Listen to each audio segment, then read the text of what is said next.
Next is the relationship issues. Relationship issues, otherwise they exist right throughout your life, but in old age, sometimes these relationship issues become, too much center stage. You are the senior most person in the family.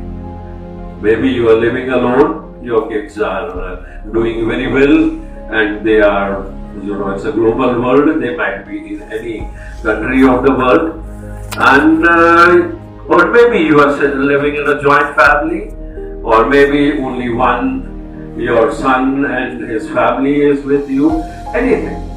So multiple variations are there. So issues can be there with them. You are the senior most person.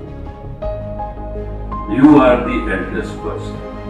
But remember this thing, you are not the emperor of the house. Sometimes the seniors, they start having this feeling that they are the emperor of the house. In fact, in the present day world, what's happening in this country and maybe the rest of the world also, in parenting, it is advised that the parents with their children, they should have a friendship bond and don't act like emperors. Now you are a grandfather or a grandmother, don't try to act like an emperor, especially with your grandchildren. If you start acting like an emperor, they are not going to enter your room. And if you develop a friendship bond with them, 22 hours out of 24 hours, you will find them sitting in your room.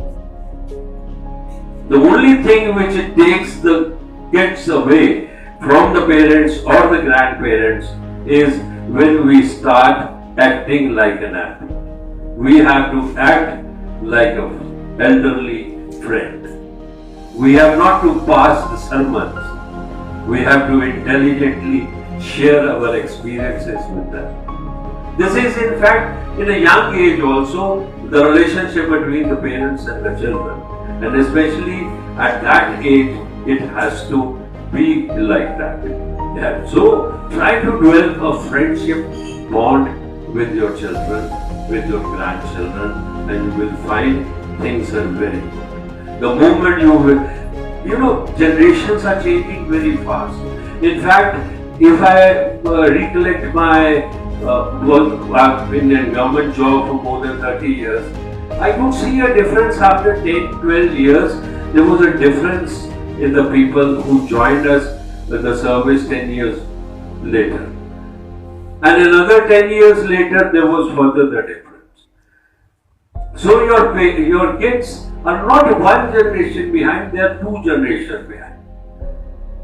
And your grandkids are 4 generations behind.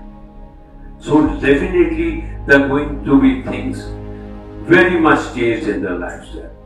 जितना मर्जी जोर लगा लो, आपने तो 8 बजे dinner करना है, वो 10 बजे ही करेंगे। आप 10 बजे सोओगे मगर उन्होंने 2 बजे ही सोना है। आप सुबह 5 बजे उठोगे, 6 बजे उठोगे मगर उन्होंने 10 बजे ही उठना है। So don't try to change that. They are not going to change. They are not going to listen to you. You can intelligently share your wonderful experiences concerning this with your children and your grandchildren. Wherever acceptable, they will accept it. Wherever not acceptable, they will not accept it. But if you will try to force them to follow it, then I think you are on the wrong.